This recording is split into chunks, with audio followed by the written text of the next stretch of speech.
Are we live now?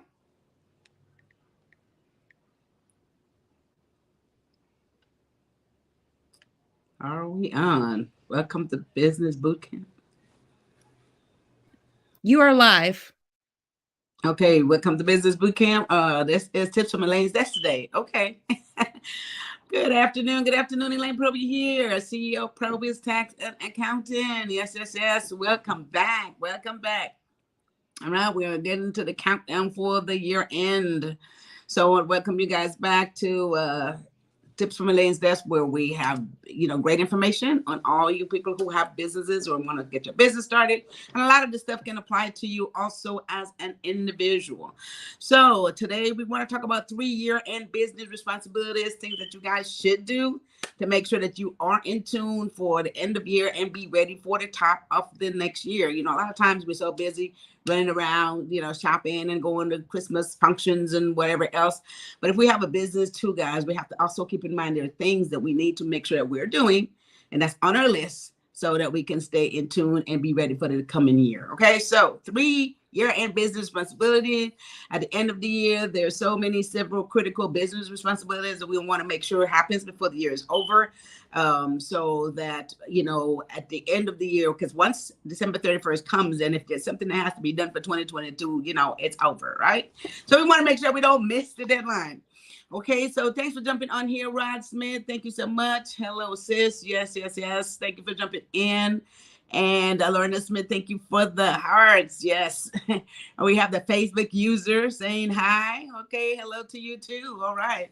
Let's jump right into this, guys. One of the first point that I want to make today, if you are a business owner and you want to close out the year properly, one of the first thing is your business license.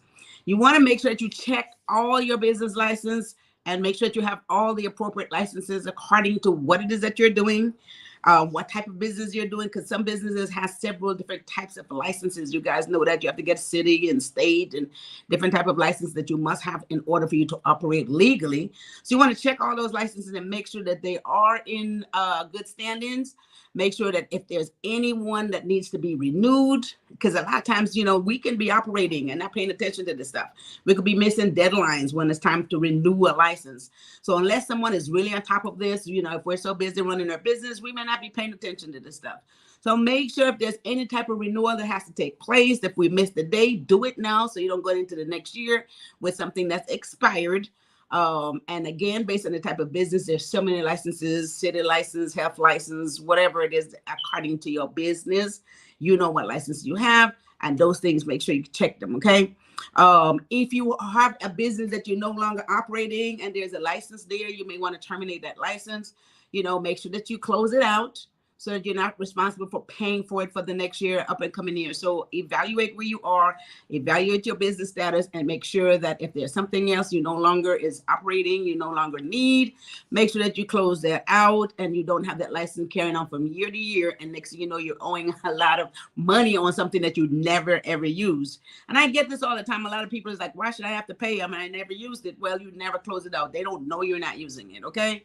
So go ahead and check your list. See what it is that you have in your office that you have to, in your business repertoire that you're no longer is using.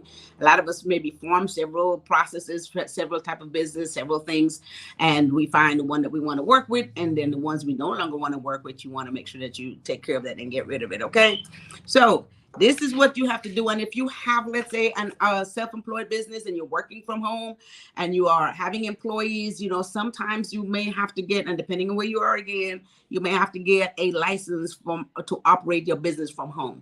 I know some people have cooking businesses and they're allowed to cook from their residence now. So they may have to have a special license for that. Make sure that you have those licenses in place and make sure that they are in good standing. Okay. So that's the first point today, guys. Your business license, pay attention to that stuff, because without it, you're operating illegally. And we don't want to do that. So today, again, 3-year and business responsibilities. You guys hit like and share on this video so everyone can get this information, all free information, so everybody can use this stuff. All right, so let's go into my second point today. And this one right here is super important, and it's annual reports. Guys, you have to check and make sure that you file all of your annual reports. For those of you who have a corporation, let's say in the state of California, for instance, for those of you who have a corporation in the state of California or nonprofit or whatever it is, and you have to file your annual reports with the state, right? Secretary of State, you got to go in there and file these reports. And a lot of times that we don't get to filing these reports simply because we don't have it on the calendar and we simply forget.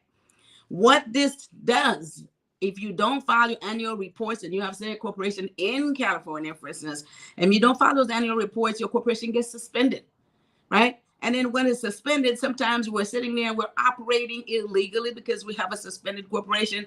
And sometimes we don't find this out until someone looks us up, or we go to a bank and we try and open another bank account, and or we want to do a contract with someone and they look us up and then find out that our corporation is suspended. And it happens so often. You know, so many times I've had clients calling me because they found out that the corporation is suspended, and sometimes been suspended for a few years. And they have no idea this is what happens, or they miss the letters. They miss all of the notifications.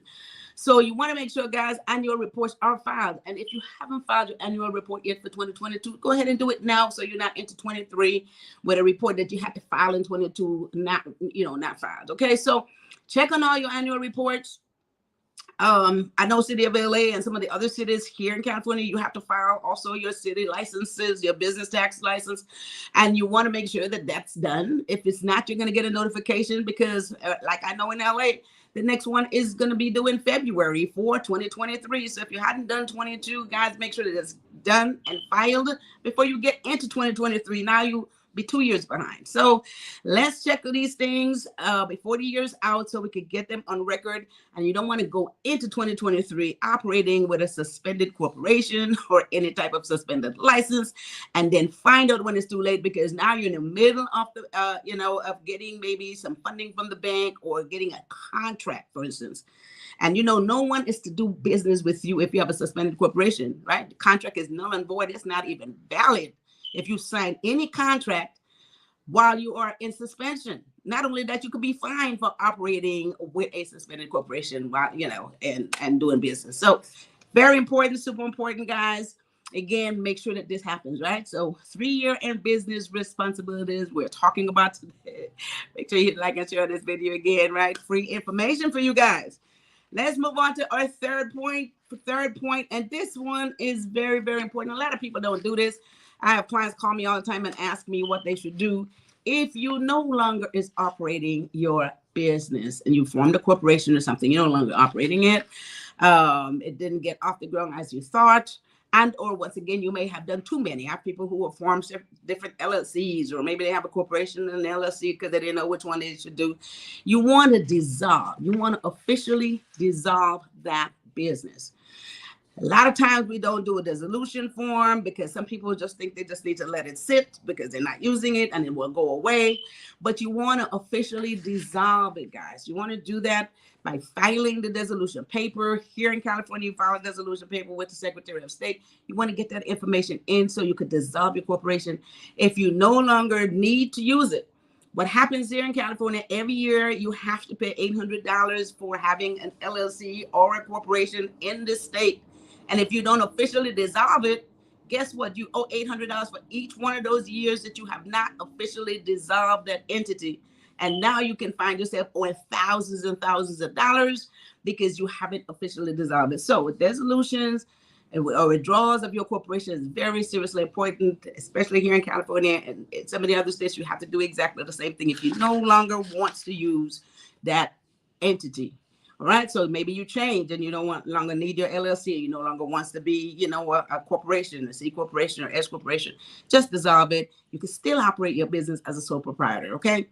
The other thing is, if you were a corporation, let's formed in a different state, and now you're a foreign entity doing business, let's say in the state of California now where you reside, and for instance, you no longer need to do business in that state, but you have incorporated, make sure you file all the necessary documentation so you're no longer responsible to file taxes and to file annual forms and reports in that state and having to pay money when you don't need to. Okay, so and this is simply because we don't take care of business, we don't do paperwork like we should, we don't dissolve stuff that we no longer need. We just think it's just going to go away, sweep it under the rug, and that's it. This is going to be all gone. But your name is still there, your information is still there, and you want to make sure that you close it out. Now, I have clients who believe in closing things out. I have others who say, well, just let it go. But it can also do come back on you. And another thing, seriously important, why you want to dissolve these corporations or any of these entities that you're no longer using. There are people out there who prey on corporations or entities that people form and don't use, or they just let sit. And they, there's a lot of people who will sell a corporation that's old because someone formed it many years ago, and people do this stuff, right? So that whole identity thing happens with corporations that are sitting around. So you want to dissolve this stuff if you no longer need to use it, because you don't need somebody running around out there operating under a business that you have formed that somehow is still connected to you, and you have no idea what they're doing simply because you left it sitting there and it's wide open. So we'll dissolve it, and that way it's closed. And if someone else uses the name, they have a right to use the name once you're no longer doing business. So you don't have to worry about it, but it's not attached to you anymore. Okay. So dissolutions and withdrawals of your corporation or your LLCs, whatever you have formed, if you are no longer needing it, make sure that happens. Okay. So hi, Norman Strand. Thanks for jumping in here. Hello from Mr. Twin. Hello to you too. Hi, Cognac. Hello, daughter. Hi, mom. All right. Thank you guys for jumping in. We're talking about 3-year business responsibilities. I'm going to go back and recap these 3 points. These are things that we have to do while we're out having a good time and getting ready to do the wrap up and all these year-end parties. These are some important matters that will cost you money in the long run. Okay, so first point today, guys, that we're talking about is your business license. All of you guys, you have a business license from somewhere, or licenses. Some of us have a different license for different things that we're doing, a different qualification within your business, depending on the city that you're in, depending on what state you're operating from. These licenses, make sure that they are current, make sure they're valid. This is year end. You want to check on that stuff. And if you have to renew, and let's say you had a renewal date that you already missed, go ahead and renew it now before the year is over, so you're not going into 2023 with something that's expired. And then you have to do a renewal for this year. Then you have to do a renewal for next year. And then every time you have to renew and pay license and fees for anything, we all know what happens. That comes with penalties, right? So let's try to avoid that as much as possible. The longer you take to take care of these things, the more it costs you. Business license, seriously important. Make sure you renew it this year if you haven't already done it, so you can go into the new year with a new one. The second point today, guys, is the annual reports. If you're incorporated, annual reports, specifically state of California and some of the other states, of course, you have to file these annual reports. Here, Secretary of State, you got to file them. They'll penalize you $250 if you haven't filed an annual report for your statement of information. And then that goes up with penalties if you don't. And then it gets worse. Your corporation gets suspended. You're operating illegally. You can't open another bank account. You can't do a contract. It just gets really horrible. And then, of course, just for simply filing an annual report that initially will cost you $25 or maybe $20 if you're a nonprofit. So let's just take care of business, guys, so it doesn't cost us unnecessary monies, right? So annual reports, make sure that's done. If it's not done, do it now. All right. Third point, dissolutions and withdrawals. If you no longer is operating your entity, you form an LLC or some corporation, and you say, you know what, I have lots of calls. Lots of my clients will call me and they ask me what they should do if they are not using the LLC that they formed, because sometimes they have been misinformed when they created these entities. They haven't gotten enough guidance, right? Enough information on whether they should do it or not. So I have a lot of folks that come to me and call because they have these entities that they no longer need because they didn't need to get them in the first place. This is one of the reasons why I always talk to my client. I always interview them. I always see where they are in their business and see what they intend to do with their business and how far they need to go before I even advise them to go ahead and form a corporation. So some people have this stuff and they don't need it now, but dissolve it or withdraw it if it's new, and then you don't have to pay and file these annual forms and reports. You don't have to pay annually if you're in California, $800 every single year, even if you don't operate. Even if you made no money, still have to pay that $800, and it goes up, interest and penalties if it's late. Okay, so you don't want to incur these unnecessary fees. So go ahead and get rid of it, dissolve it, withdraw it if you no longer need it, and you can always come back around and form it again when the time is right. Okay, once you have your consultation and it's necessary, then you can go ahead and put it back into place. Okay, so there you have it. Those are my 3 points. Hi, Laverne Smith. Hi, sis. Thanks for jumping in. Those are 3 points today, guys. You're in business responsibilities that we need to take care of so that it does not cost us unnecessary fees, unnecessary penalties, unnecessary filing, and unnecessary taxes that we need to pay if we don't take care of these things. Okay.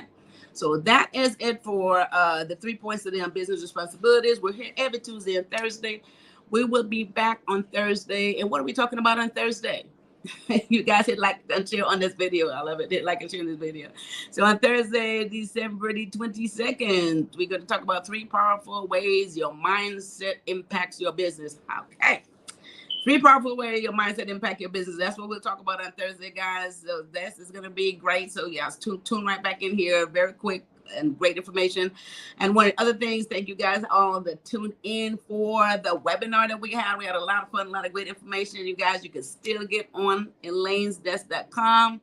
And you can go there. You can still sign up if you haven't. The video is on Elaine'sDesk.com. You can go there and you can take a look at the video. You can go back and go over that video. And those of you who haven't, go sign up, put your email address in, and you get a chance to view the video, the free webinar. It's there with tips, things that you need to do before you get your business started, right? So go to Elaine'sDesk.com and check out the video, all right? Very great information there. With that said, you guys, I want you all to have a wonderful rest of your Tuesday afternoon. I'll see you guys back here Thursday. Thanks for tuning in. And with that said, you guys take care of each other and take care of yourself. Thanks. Bye-bye.